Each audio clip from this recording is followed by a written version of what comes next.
Dani, obrigado pelo teu aceite, pela tua presença aqui hoje. Eu sei que a rotina é bem complicada para a gente conciliar tudo isso, tanto que esses bate-papos que eu faço aqui com o pessoal, é sempre online, né?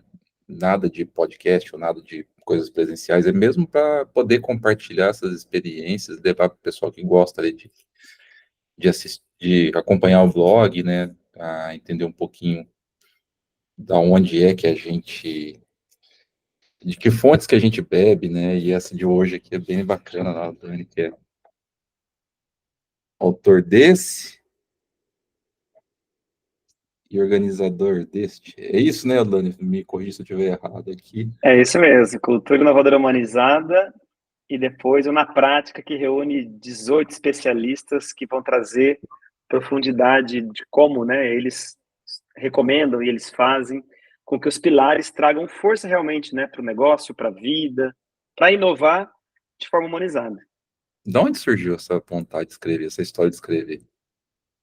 Você sabe assim que escrever para mim sempre foi talvez um hobby. Sempre eu gostei de escrever assim, mas eu nunca tive hábitos de escrita. Talvez por ser até da área de letras, professor, né? Escrever é um repertório de trabalho, vamos dizer assim. Então, eu nunca tive problema para escrever quando necessário. Aí pedi um artigo aqui, um artigo ali, eu sempre escrevi.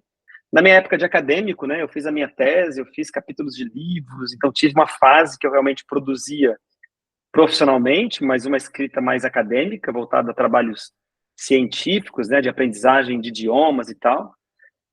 E nunca imaginava, cara, para ser bem honesto, que eu ia escrever o livro e tal. E foi mais esse poder que eu chamo das conexões, como é o que nos reúne aqui hoje nesse bate-papo, porque na pandemia, quando começou a pandemia, apesar do vucu-vucu todo, eu tinha uma visão, né? A primeira delas era que era o momento de reinventar, então, algumas coisas, porque ia haver uma mudança comportamental significativa. Isso trazia oportunidades. E aí lançamos a comunidade do Reinvente Ser Gente, que você inclusive acompanha aí comigo, para a gente estar reciclando temas sobre inovação.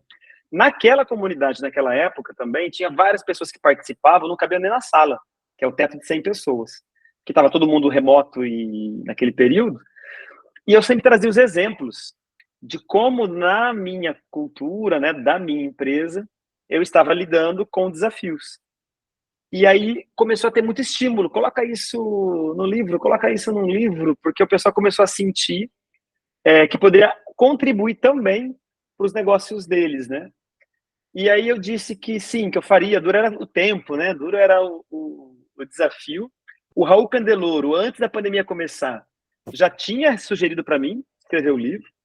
Eu tinha até numa mentoria com ele, né? Como eu já tinha os pilares, eu já tinha esses elementos da cultura. Ele, numa mentoria com ele, ele já tinha dado como um passo desejável de fazer isso, mas também não tinha encontrado tempo para isso. Depois veio a pandemia, que tirou mais o tempo ainda para algumas coisas, né, já que você tinha que fazer outras contingências.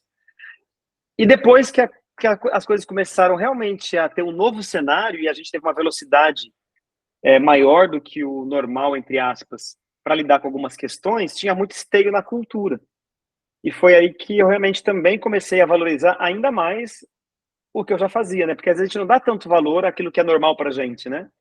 E aí meu nível de consciência dos próprios pilares ampliou, porque deixou de ser algo apenas nosso e passou a ser algo que eu comecei a ajudar alguns amigos e começou a funcionar em outros contextos. E aí nasceu o livro.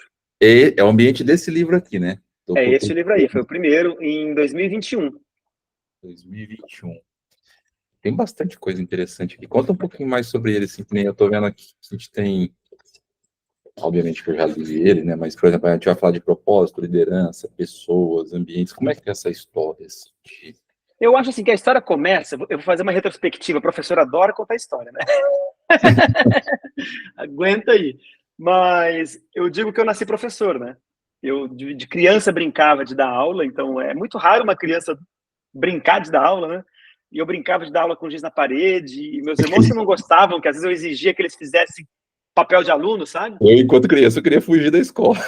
Pois é, e eu tinha essa paixão mesmo. E depois, quando eu entendi que tinha outra língua estrangeira, eu era muito jovem, tinha 5 aninhos, chegou um videocassete em casa. E aí eu descobri que eu não entendia o que eles falavam, eu não conseguia ler, né, naquela época, para acompanhar a legenda. E foi aí que eu entendi que tinha outra língua, né, e queria estudar essa língua.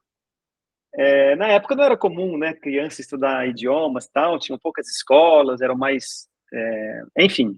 Só sei que uns 3 anos depois, eu estava com 8 anos, no terceiro daquela época, e uma escola de inglês abriu no bairro da minha escola e fez uma parceria com a escola, e eu ganhei uma bolsa tal, e eu cheguei em casa e falei que meus pais iam precisar me colocar no inglês. E eles me colocaram mesmo, cara, e assim, eu era tão apaixonado pela língua estrangeira que eu aprendia muito rápido, por mergulhar mesmo, por mergulhar, por praticar. E aí, com 14, eu tinha terminado toda a fase do curso, fiz a prova do Proficiency e fui a melhor nota da escola toda, melhor até do que os professores, e que me convidou para ser professor. E com 14 anos eu começo a minha carreira profissional, dando aula de inglês numa escola de idiomas, né?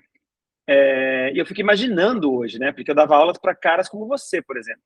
Meu Aí você Deus. imagina, claro que a rotina também daquela época não era tão pesada como é hoje. Eu acho que antigamente tinha sempre esse trabalho forte, mas era mais estabilizado os espaços, vamos dizer assim, né? Que hoje os espaços estão mais misturados. Mas eu tinha alunos adultos que chegavam, abriam a porta da sala, via aquele moleque, eu era magrinho ainda, ficavam inseguros e saíam da sala de aula. E aí eu precisei entender, então, essas questões que dão base para comportamentos, né, que fazem a cultura, desde lá do início, porque a forma que eu comecei a lidar com aquele cenário de rejeição é que ajudou a fazer uma diferença grande na minha vida, porque eu pensava sempre assim, mas o meu propósito aqui é conseguir me conectar com esse aluno para ensiná-lo. Ele está inseguro porque ele não me conhece, e realmente eu sou muito novo para dar aula, mas se ele me conhecesse, ele teria um outro tipo de comportamento. Então, eu sempre me abria para me conectar, apesar de uma rejeição inicial. Quando a pessoa ia na diretoria reclamar, ela falava isso para ele, ela assim, olha, eu não coloquei o moleque na sala de aula à toa, ele é fora de série, volta lá, você já veio até aqui, não perde seu tempo, se você realmente não gostar, no final da aula de conversa, e eu troco seu professor. Então eu sabia que eu tinha aquela aula para poder me conectar com esse outro ser humano. Eu acho que isso foi dando o primeiro caldo de liderança, né, de conexão, de autoconhecimento, e muito jovem. Então, é uma aceleração que eu tive na marra aí, de lidar com essa questão do propósito de eu estar naquele lugar e da conexão com o outro, né? Porque são 2 elementos muito importantes dentro dos 6 pilares. Aí depois eu vou para um segundo flash, que eu já entrei na faculdade, fiz o meu ensino médio, já queria fazer letras, então já entrei na faculdade, voltei para Rio Preto para fazer a Unesp, e terminei a faculdade, já tinha 7 anos de experiência, enquanto meus colegas estavam começando a jornada profissional, na maioria dos casos. E nesse momento me incomodava na sala de aula uma estrutura que tem muito a ver com propósito e resultado. Eu sentia que o meu aluno chegava na escola, ele era obrigado a usar aquele livro do começo ao fim, e nem sempre aquele livro atendia o que ele veio buscar. Então não gerava o resultado que ele queria, que era falar de verdade a língua. E eu falei assim, eu preciso ajudar a resolver isso, né? E aí eu entrei no mestrado, justamente para poder pesquisar como a gente ajuda um brasileiro a falar de verdade. Porque, no geral, até aquela época, 20 anos atrás, estudava, e falar que é bom, quase nada, né? Até hoje, em muitos casos. Aconteceu isso comigo, inclusive, né? Eu digo que eu acho que eu tive mais anos de inglês do que um aluno de medicina e não saía do lugar, assim, né? E aí, E era obviamente, muito normal, né? Porque, assim, no contexto de antigamente, era uma outra realidade. Então, era um foco muito voltado à língua, à gramática, vocabulário, pronúncia, porque as chances de usar a língua de verdade eram muito pequenas, porque não tinha internet. Então, a pessoa tinha que viajar para o exterior ou que encontrar alguém na rua. E em Rio Preto era muito pouco provável de encontrar alguém na rua, né? Nos grandes centros ainda existia a possibilidade. Então, a realidade de interagir com a língua estrangeira na vida real era mais limitado, mais limitado. o que hoje já cai por terra. Mas mesmo naquela época, 20 e poucos anos atrás, antes, né, desse boom todo da internet, que já estava no movimento, né, de ir para a educação, lá mesmo no início dos anos 2000, o que eu descobri é o óbvio de novo. Eu descobri a mesma palavra que eu já usei 2 vezes aqui, que é o nível de resultado de um processo de aprendizagem vai ser proporcional à força das conexões entre os interagentes. Interagente, aluno-aluno, como o próprio aluno se conecta com o propósito que ele leva para a jornada de aprender dele, a conexão aluno-professor, professor-aluno, aluno-material, professor-material, aluno com outro aluno. Então, quanto mais a gente conseguir construir um ambiente de forças de conexões orientadas a um propósito comum, o resultado ele fica mais possível e mais rápido, né? Que é até um pouco, eu concordo muito com o que você está falando, até um pouco um contrassenso do que é a educação de consumo natural que a gente pegou na nossa infância e adolescência e vive ainda hoje no mundo, já apontando um mundo que vai transitar para algo diferente. Mas a gente foi educado num processo de consumo que eu gosto muito de falar que o cliente tem sempre a razão, né? Eu estou pagando, eu compro, eu recebo aquilo que eu estou pagando e pronto, final. E que desconsidera todo tipo de relação econômica, social, comportamental de processos que se interligam, né? Por exemplo, o processo de educação, né? Por mais que você compre um curso, depende do próprio aluno também fazer com que ele evolua, né? A gente vive muito isso aqui no marketing digital, né, com a própria Digital Hack, por mais que uma empresa nos contrate, se o produto dela não for vendável, se a companhia não tiver uma cultura, um propósito que fortaleça a marca dela, não tem publicidade nenhuma que vai fazer milagre, né? E que é às vezes, muitas vezes, tem essa necessidade de amadurecimento do próprio É verdade. gestor para entender que, olha, a gente vive num mundo que as pessoas fazem, né?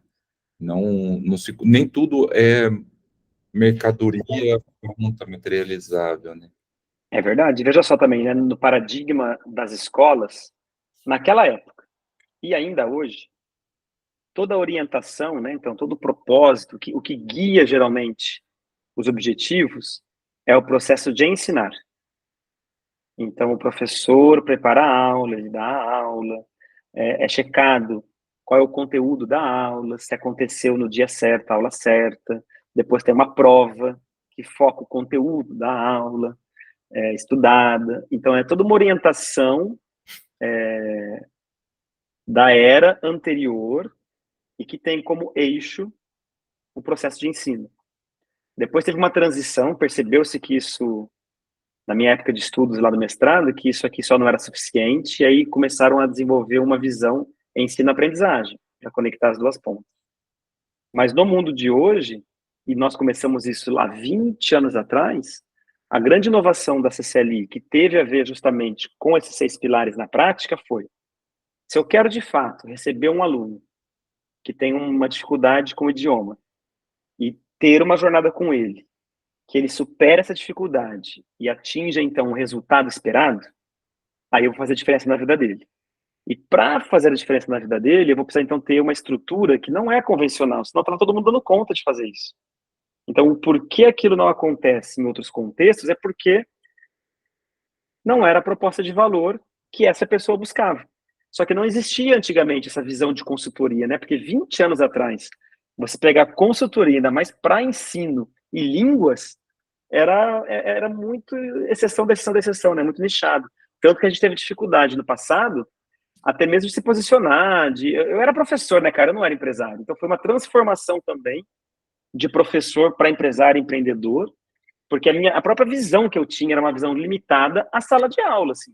Sorte que era uma visão bem aprofundada desse lugar, né? Que aí construiu o diferencial competitivo. Mas a primeira sede, por exemplo, da CCLI, ela nasce do meu incômodo de ter defendido meu mestrado em setembro de 2002. Estávamos quase um ano depois e nada tinha sido na prática feito, acontecido a partir daquelas descobertas. Aí eu comecei a me cobrar, né? Então, o que eu posso fazer? Aí lembro muito da Patrícia, inclusive, que eu não conhecia naquela... Aliás, eu já conhecia naquela época, mas não tinha intimidade com ela. Eu dava aula pro marido dela, né? Pro Luiz, antes da CCLI, inclusive. E o meu foco era assim, o que eu posso fazer então? Ela fala onde o braço alcança, né? Como a gente muda o mundo onde nosso braço alcança.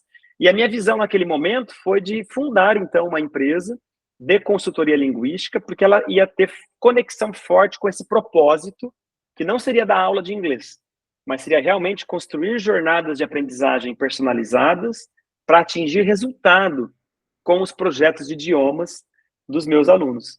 Só que a minha visão era tão restrita, do ponto de vista de negócio, que eu fiz toda uma sala, uma sede para gente, que era a minha sala. Então tinha uma única sala.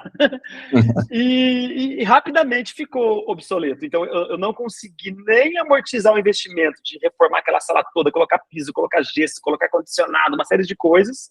E aí eu percebi que eu precisava de uma equipe, porque eu sozinho não ia dar conta de atender toda a demanda espontânea que começava a chegar pela proposta de valor atendida, né? Porque quando você garante um resultado, essa pessoa fala para um amigo, fala para um colega, e a gente começou no orgânico a ter um crescimento muito forte, né? E eu fui aprendendo a fazer gestão também na marra, mas eu digo que essa cultura inovadora humanizada, que se tornou livre em 21, ela começa lá atrás, a partir dessa trajetória, né?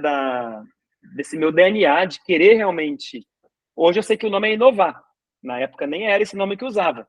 Mas quando nós vamos estudar melhores formas de resolver problemas existentes, nós estamos, né, inovando se isso gera valor para o mundo, né? Uhum. E o que a gente fez basicamente foi isso. E aí os pilares que alicerçam a CCLI até hoje são os mesmos lá do comecinho, mas que foram ganhando mais clareza, mais consistência, mais força.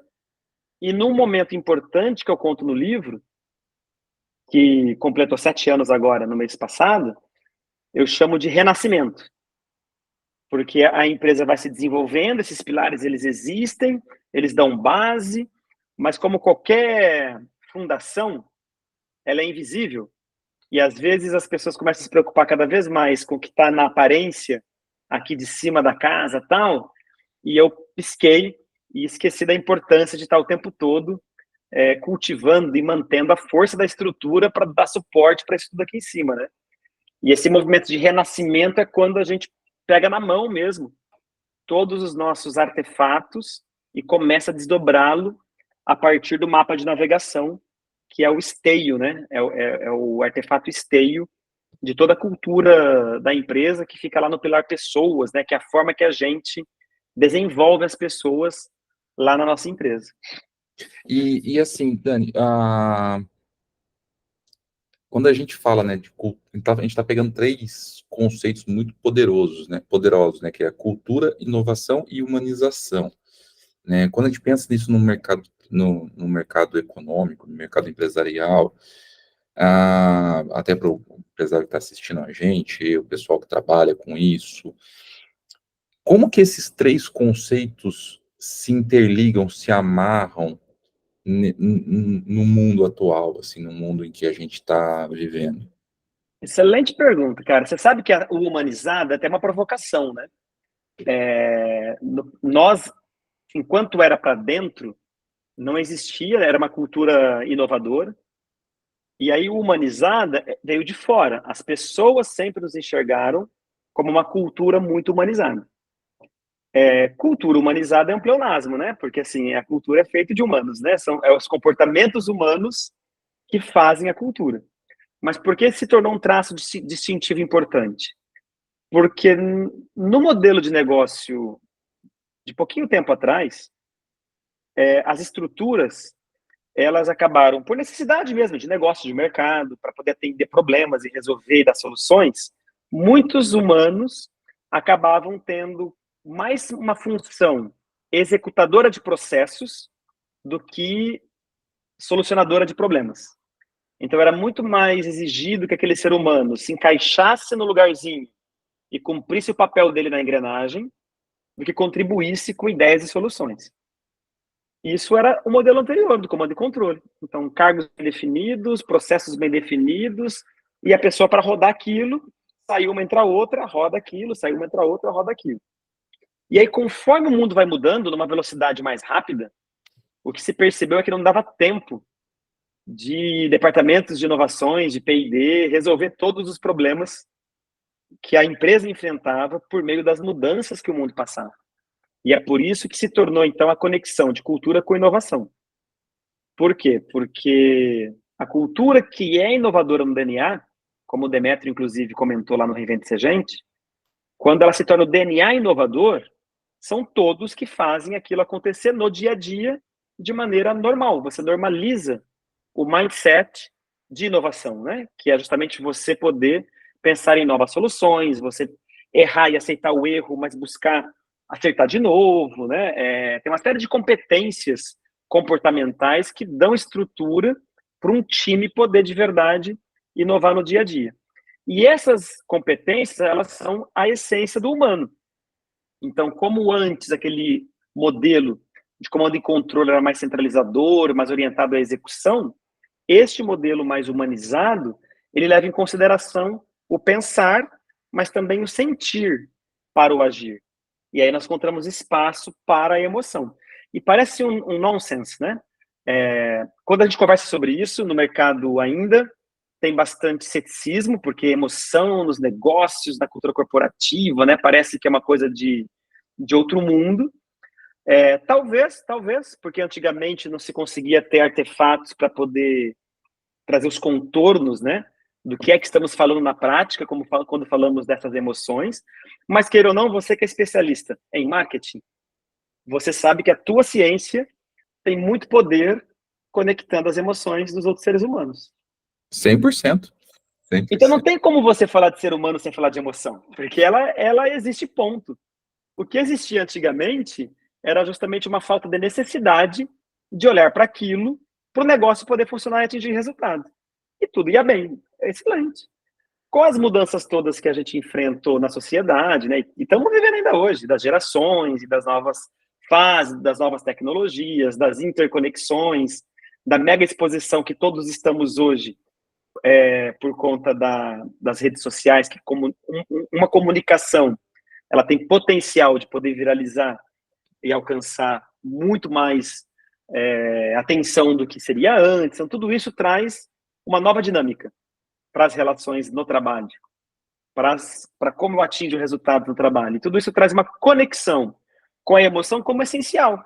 E veja, né, que mesmo assim, mesmo já sabendo disso, um dos maiores desafios que também o Demetrio levou no Reinvente das organizações com esse futuro do trabalho é conseguir desenvolver justamente essas habilidades das soft skills e gerar pertencimento e gerar engajamento.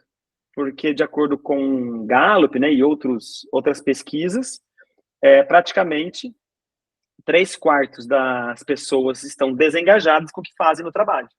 Então, isso tem um impacto significativo na capacidade daquela cultura a inovar. Porque se eu não estou engajado, eu estou dando menos atenção para o que está acontecendo. Eu estou dando menos relevância para um problema que pode parecer pequeno, mas que a solução dele pode ser uau para o cliente. E quando eu não estou dando bola para isso e o meu concorrente do lado está, eu estou perdendo o diferencial competitivo. Então, a cultura inovadora humanizada, né, esses 3 conceitos, eles tentam fazer com que a gente ajude a evolução, né, dos negócios, a evolução de uma cultura que vai ter o DNA daquela empresa, porque a essência não muda, aliás, a essência é o esteio do pilar propósito, mas também da segurança. Quando eu conheço essa essência, quando eu defendo essa essência, da segurança de engajamento, porque aí eu sei com o que eu estou me conectando de verdade, não é com a minha tarefa, porque a minha tarefa pode ser substituída pela IA. E se eu tenho conexão com a tarefa e ela pode ser substituída pela IA, aí eu fico louco quando vão falar de IA no meu trabalho. Não vai Na hora ganhar. eu já penso, vou perder o emprego. Não vai ganhar nunca, né? Agora, se eu consigo ter uma conexão e um engajamento que é com essa essência, com esse propósito, eu mesmo quero convidar a IA para vir potencializar esse negócio que vai ficar ainda mais forte no seu propósito, tendo segurança que eu mesmo vou ser coparticipativo da construção do meu próximo lugar nessa estrutura toda, né? Nessa visão interconectada. Então, é uma cultura que fomenta a inovação como algo do dia a dia. Então, no mínimo, o horizonte 1 fica garantido, que você está incrementalmente inovando à medida que trabalha, on the go, né, on the job. E você tem também a força de uma cultura humanizada que costura as relações, que favorece o pertencimento, a troca, e que isso retroalimenta a inovação, né? Porque eu não acredito que pode existir inovação sem a humanização, porque justamente é você ativar a criatividade, ativar pensamento crítico, ativar, né, todas aquelas competências bastante humanas e que tem a ver com as emoções também, que vão potencializar, inclusive, a própria inovação na prática, né? E eu fico pensando também, né, nessa relação com, com o público jovem, né, ou até um pouquinho já adulto, né, ainda não meia idade, mas um pouquinho jovem e adulto, né, nessas questões, pessoas aí dos seus 18 até os 35 anos, por aí, 40 anos, na dificuldade que se vem tendo, e que eu acredito que se vai ter ainda mais daqui para frente, nessa relação com o trabalho e com as marcas e com as empresas, né? É comum a gente, no mercado, ouvir bastante a queixa de dificuldade de contratação, né, de jovem, ou mesmo de permanência do jovem, mesmo pós-contratado, essa falta de identificação com o que está acontecendo dentro daquela companhia, daquela marca, essa falta de identificação com o propósito. E, e eu penso assim, né, que essa questão da dificuldade, boa parte dessa dificuldade não é pela incompetência, pela falta de compromisso do jovem, mas em si porque o que é valor para ele no futuro não é o mesmo que foi, por exemplo, para a nossa geração, né? Quando nossos filhos, né, olham para a gente e falam, poxa, é esse o modelo de sucesso, de profissão que vocês querem que a gente siga, né, onde estressam, que você não vê o filho, que você vai passar a vida inteira tentando ganhar um dinheiro, que você vai trocar o dinheiro depois para conseguir recuperar a vida que você perdeu, né? Queria que você comentasse um pouquinho sobre isso, como se essas coisas se relacionam e como que isso funciona. Cara, é um presente que você está dando aqui. Eu vou depois até pedir essa gravação, porque veja que eu tive essa conversa recentemente, tentando ajudar uma empresa grande que tem um desafio semelhante. Sorte que tem gestores atentos, né? Então, uma pessoa da área de pessoas não tem um problema ainda sistêmico, não é nada grave, mas ela percebeu que houve um número pequeno de jovens que tinha bastante potencial de crescer na empresa, mas que tiveram um turnover, entre aspas, atípico, vamos dizer assim, que no normal não aconteceria. Então ela já se ligou.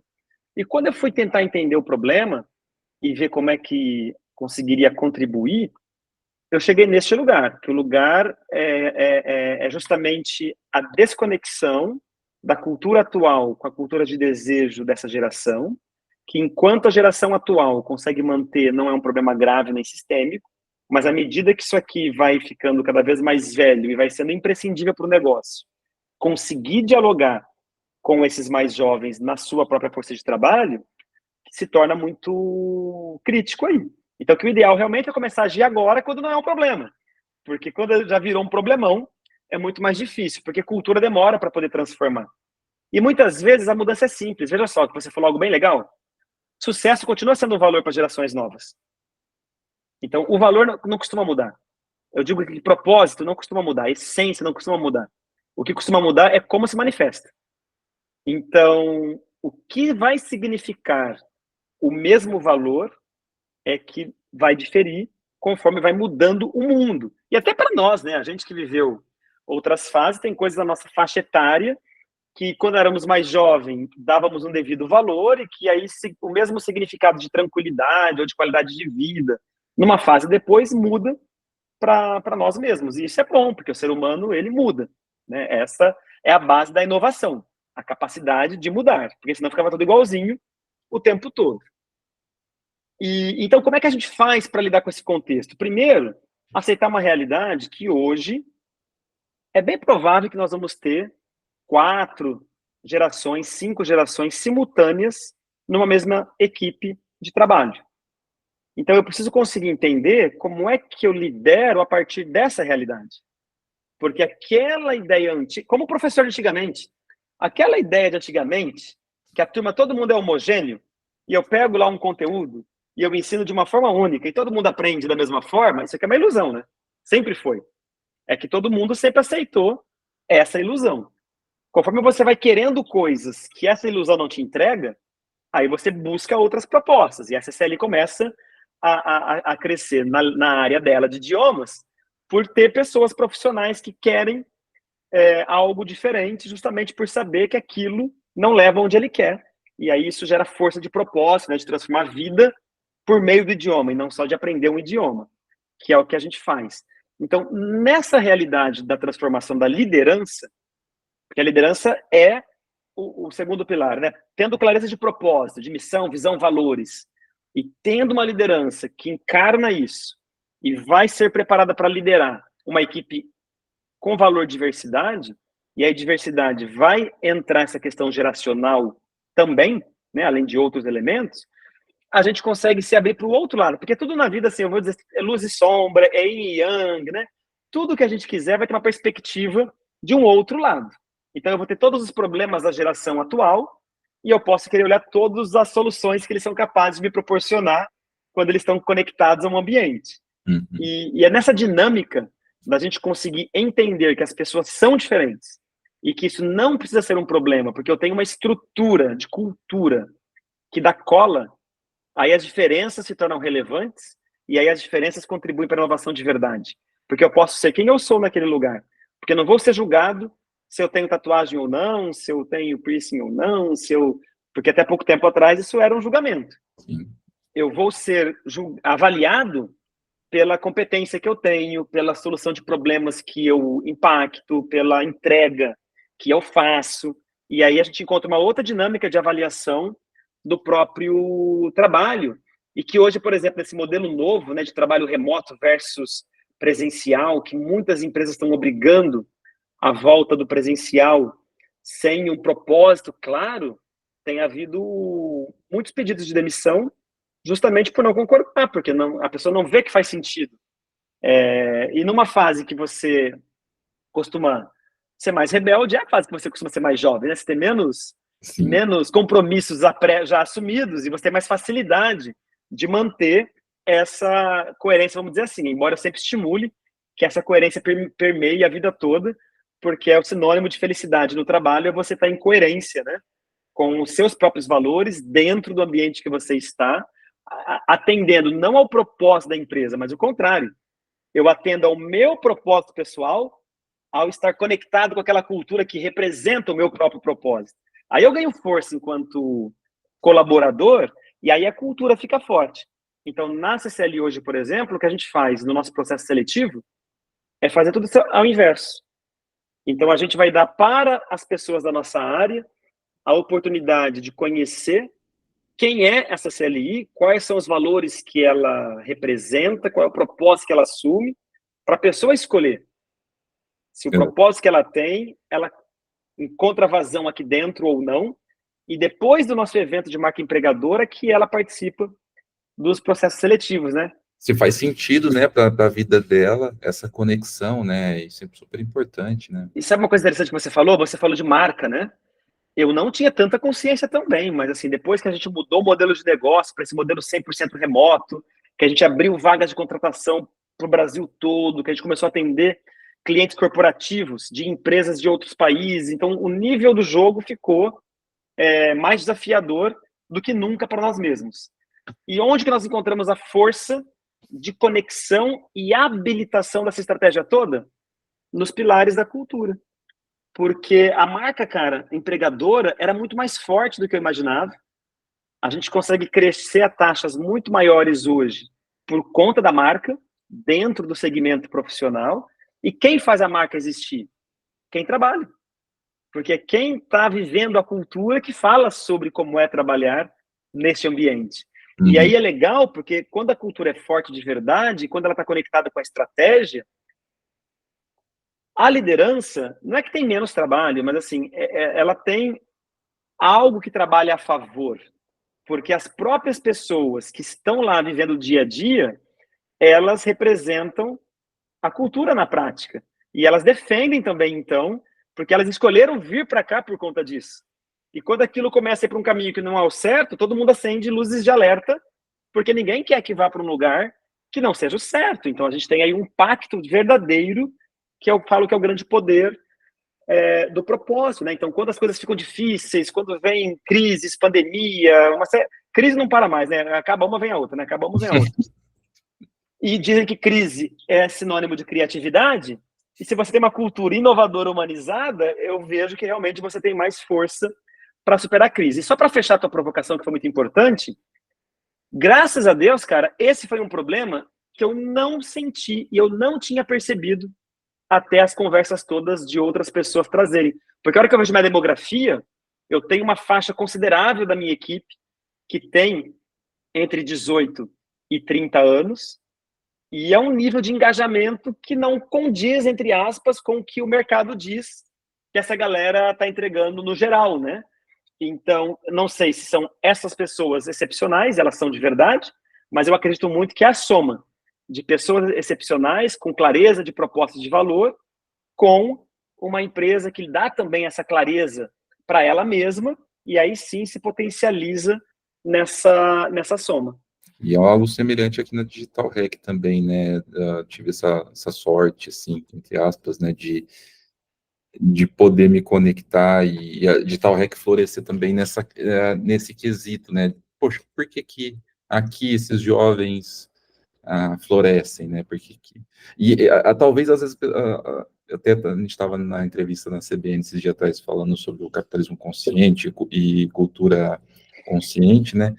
E eu usava esse termo, eu falava assim, pouco se dá atenção para a etimologia da palavra, a etimologia não, mas o significado da palavra cultura, né? Que é aquilo de que a gente cultiva, né? É aquilo que eu planto eu quero semear, eu quero que aquilo floresça, né? Então, talvez esse longo tempo que a gente tem distante da própria agricultura nos faz perder esse senso de pertencimento à história daquilo que a gente vai consumir depois, né? De fazer o plantio, de preparar a terra. A mesma coisa acontece dentro de uma empresa, né? De preparar os ambientes, escolher as sementes, de fazer os cultivos corretos para cada semente e cada uma dessas plantas, né? Desses frutos vai crescer de acordo com o seu tempo, não com o tempo de quem está cuidando, né? Isso é super bacana, né? E eu queria aproveitar antes da gente fechar, assim, eu queria que você falasse um pouquinho desse cara aqui, né? Pronto, na prática. Aliás, né, para quem estiver acompanhando o bate-papo aqui, for da região de São José do Rio Preto, no dia 16 de maio, às 8 da manhã, lá no cinema do Rio Preto Shopping, 16 de vamos maio de ter 2024. isso, 2024, vamos ter um evento sobre esse livro, com alguns dos especialistas, 10 especialistas, trazendo um resumo, uma palestra resumo, estilo TED Talk, do seu capítulo para o público. Então, basta se inscrever lá pelo Simpla, Cultura Inovadora Humanizada na Prática, em maio de 24, em São José do Rio Preto. Mas, basicamente, né, o primeiro livro, como eu te falei, ele não era um projeto de vida, acabou se tornando, é um presente, né, da força do propósito, porque, como você falou, se você cultiva, as coisas nascem, as coisas brotam, né, as coisas dão frutos. E como eu sou professor também, né, deu uma liga muito forte, porque eu gosto de compartilhar, eu gosto de ensinar. Então, hoje eu tenho uma coluna no diário, que é a coluna Mentoria, e que também gerou muita conexão com as pessoas e que me deu justamente, quando veio esse convite para a coluna do diário, quando veio muitos feedbacks do livro, foi quando eu falei, eu vou tirar do papel aquela minha ideia de fazer um projeto colaborativo na prática, porque o meu primeiro livro, ele é colaborativo. Se você prestar atenção, vários dos autores que estão agora nesse livro que eu organizei, o segundo, Eles estão indiretamente lá no primeiro. Eu cito todos eles, porque são pessoas com as quais eu aprendi muito. Eu fiz trocas, né? Eu fui cliente muitas vezes. Levei para o Reinvente Ser Gente para bater papo comigo durante o período que eu estava escrevendo o livro. Então, já foi o primeiro livro, ele já foi uma cultura inovadora humanizada na prática, né? Eu digo que eu tento fazer tudo na minha vida com esse lado metacognitivo, até pela capacidade por ser professor, porque é uma competência, né, que a gente desenvolve. Então, é algo que eu vivo, uma experiência que ela já tem dentro dela os próprios elementos daquilo que eu estou defendendo. Então, os 6 pilares que eu defendo no livro, para estimular uma cultura inovadora humanizada, o processo de escrevê-lo foi seguindo princípios que norteiam uma cultura inovadora humanizada na prática, que envolve experiências como essa. Bater esse papo contigo me ajuda a ressignificar muita coisa da minha própria fala e vai com certeza ter algum impacto lá dentro do dia a dia do negócio, porque a gente se explicar e a gente aprofundar vai ajudando a ampliar a consciência. Não é gratuito. Do nada. Então, aquele mergulho me ajudou. Eu digo que o primeiro grande presente que eu tive, o primeiro presente do livro foi meu. Quando eu publiquei, eu tinha sido o primeiro impactado, antes de qualquer leitor, porque ampliou meu nível de consciência daquilo que a gente fazia. E aí, desde aquela publicação, eu tinha essa vontade de convidar essa galera para cada um trazer nas voz deles a sua própria prática daquilo que contribuiu comigo naquele pilar. E aí foi um prazer, né, terem aceito os convites, termos lançado no finalzinho do ano passado o Cultura Inovadora Humanizada na Prática. São 6 pilares, cada um dos 6 pilares eu convidei 3 especialistas, então são 3 artigos diferentes para cada um do pilar, para quem quiser, né, cultivar, como você bem disse, a palavra que eu uso também, a gente cultiva a nossa cultura, para quem quiser cultivar uma cultura inovadora humanizada, para que possa ter nortes, parâmetros, né, e veja que o cultivar começa da primeira semente. Então, quem está dando o primeiro passinho vai usufruir dessa riqueza de conhecimento que os especialistas compartilham. Quem já estiver com o jardim todo florido precisa continuar cultivando, senão morre. Então, é uma leitura que agrada a todos os perfis e maturidade de negócio, de liderança, de empresas. Tem sido um projeto bem, bem especial também aí na minha vida. Que bacana. Ô, Dani, para a gente encerrar assim, eu queria te convidar para fazer esse encerramento assim, para a pessoa que está nos assistindo, se conectou com o assunto, talvez essa sementinha de cultura inovadora humanizada tenha brotado ali, né? Como que você, eu queria que você fizesse um encerramento assim, me falasse por onde começar, né, esse processo para aquelas pessoas que às vezes ou já praticam, mas não tem isso ainda didaticamente organizado, ou para aqueles que estão se sentindo tocados pelo assunto agora e querem dar esse passo. Faz teu encerramento, assim, conta para a gente como que você gostaria, como que você recomenda que isso aconteça, né? Maravilhoso, Samilo. E você sabe que eu acho que uma das vantagens que eu tenho, e eu comento isso, eu reconheço, é ser professor, porque pela minha experiência como professor, a parte didática e pedagógica é uma natureza, né? Porque eu fui desenvolvendo essa competência ao longo da minha vida toda, então eu sou um líder que, além de ser líder, empresário, empreendedor, também sou professor, facilitador e isso, mentor. Esses papéis potencializam conseguir ter essa clareza didática para os 6 pilares que estão lá no livro. Os 6 pilares, eles são hierárquicos. Então, sempre que alguém quer começar, o primeiro passo é comece pelo propósito. O propósito é o porquê de tudo. Então, às vezes, a gente não tem clareza só, porque o propósito está lá, ele existe. Então, se a gente ganha clareza do propósito, já é um primeiro grande passo para o segundo pilar, que é a liderança. Aí eu posso desenvolver técnicas, habilidades, mas se eu ainda não tenho essa clareza do propósito, não adianta desenvolver técnicas aqui de liderança, que o impacto não vai ser tão significativo para o nível de cultura, já que para ser cultura tem que ser de todos. E para ser de todos, o que une é o propósito. Né? E quando é o propósito, não tem menos chance de dar errado, vamos dizer. Eu ia dizer, não tem erro. Eu acredito que não tem erro, vou dizer aqui. Não tem erro, assim, não costuma ter erro, né? Por quê? Porque o propósito é um porquê essencial, não é o como. Então, o como ele vem depois, e aí, como a gente falou agora há pouco, como até valor, né? Como significa o valor pode mudar com o tempo. O valor talvez não mude, mas o significado que ele tem em cada geração é que muda. Então Uhum. veja que é algo mais estável. Nesse mundo que muda tanto o tempo todo, ter algo que é estável e dá segurança é um excelente começo.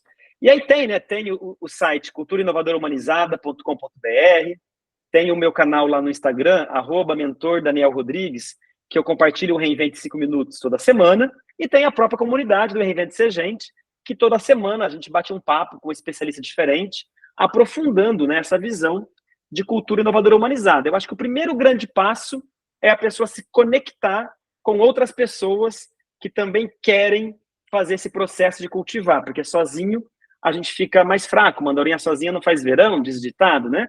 Mas quando a gente está num coletivo, a gente começa a ter repertório, a gente vai se estimulando para aprofundar aí em cada um dos 6 pilares na prática. Muito legal. Para aquelas pessoas que estão nos ouvindo aqui, eu vou disponibilizar todos esses links e referências que o Dani citou aqui, para ficar com fácil acesso no corpo dessa postagem nossa aí no blog. Dani, mais uma vez, obrigado pela tua presença, por compartilhar, por esse conhecimento maravilhoso, pelo seu tempo. E com certeza a gente vai ter mais papos no futuro para aprofundar esses assuntos aqui que são maravilhosos. Obrigado, Dani. Com certeza, Samilo. Obrigado. Prazer é meu, cara. Valeu. Valeu, abraço. Abraço.